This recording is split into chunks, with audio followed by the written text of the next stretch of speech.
bit of light on why that is. So, y'all gonna see it. Y'all gonna be the keepers of the secret, baby. The Scotty Baio secret. So,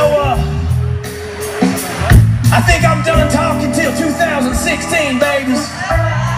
I love y'all. Yeah. This is some funny shit too. In fact, I'm gonna come down with y'all and watch it. What's happening, everybody? Yeah! 2016 is upon us. Yeah! Now, 2015 been a great year. Done all kinds of things, been all kinds of places, baby. From Florida, Louisiana, Wisconsin. We even went to Texas. Texas was cool, baby. Cause when I was there, for the first time ever, I a damn cow all the way up to here. It was like seriously going, you know, all the way up the and cow. You know what I mean? Yeah. So, as most of y'all know, tonight is my last show with Here Come the Mummies. Sad I know, I'm gonna miss all y'all, especially you sexy mumettes, baby. Now, one of the reasons I'm going is I'm old and I can't see. And something really cool is happening that I don't want to mess up. So, I'm gonna have to read. I wrote some things down that I want to read to y'all. Jimmy, do you have my spectacles, baby? Now,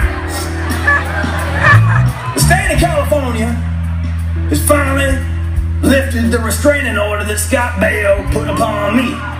Now, it ain't no secret that I love the ladies, but there's one man I got a little soft spot for.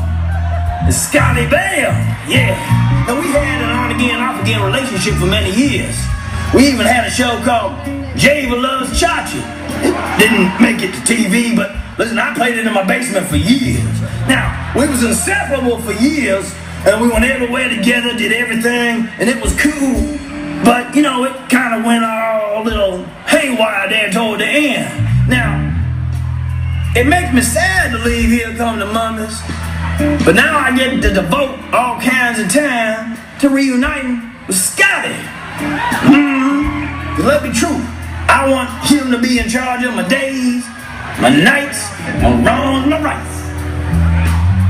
I want Scott in charge of me.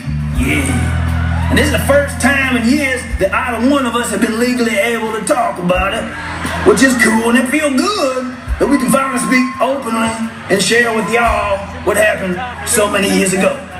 Check it out.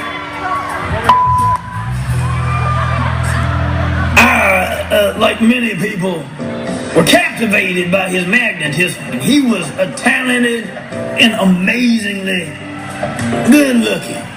He was a ham. He's a very talented musician. He's really good at playing the trombone, a dancer, just naturally. What met with his managers and agents and blah, blah, blah. Scott surprised me when he showed up at the crib. I was blown away. I mean, let's just say I was starstruck.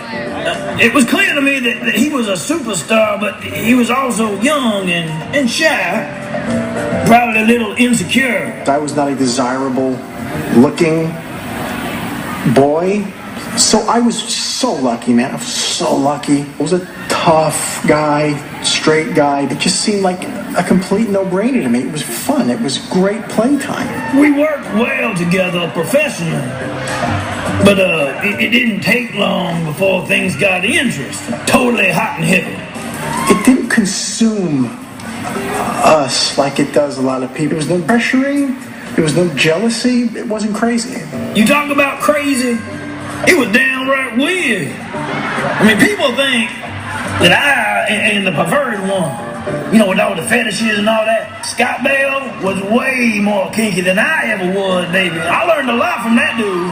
In terms of my mother massaging my dad, but she worked him and the principal of the high school that I just started, so I was probably 13 or 14 years old. They were clowns, hookers, and fire trucks. They're paying me to dress up.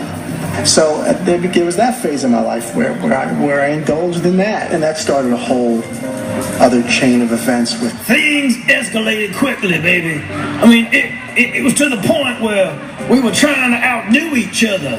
I would definitely say that he was the ringleader. You sit there first be feeling so guilty about it, and then you sort of accept it as being normal, and then you start feeling guilty about it again because it doesn't, as you get older, well, this isn't right. I'm not going to lie to you. Things got real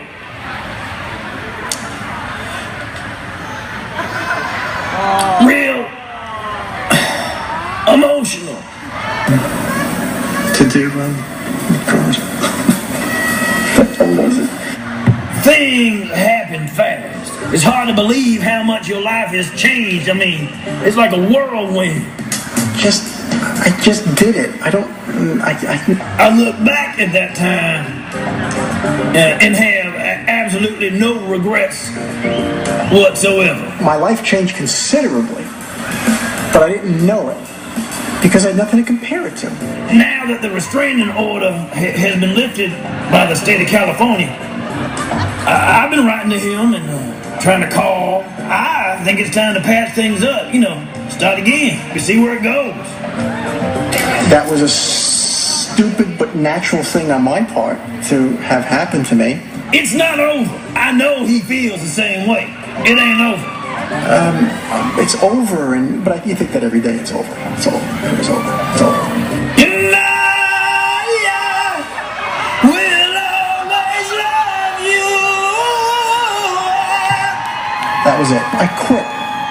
Last year, I did a public service announcement as part of my community service. Because it was so popular, NBC asked me to do a few more. Check it out, baby. Be kind to one another, especially to strangers. Because after all, a stranger's just someone you haven't met yet. Right, Linda? Debbie, or whatever.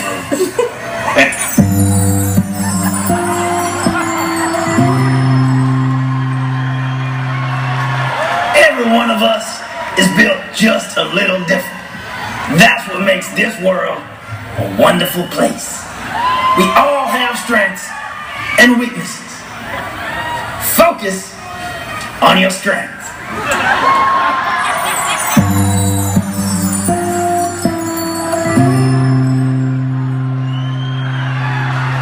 The three most important things to having a happy, healthy life are getting enough sleep, eating right, and having exercise.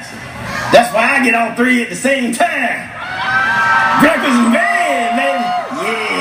Yeah.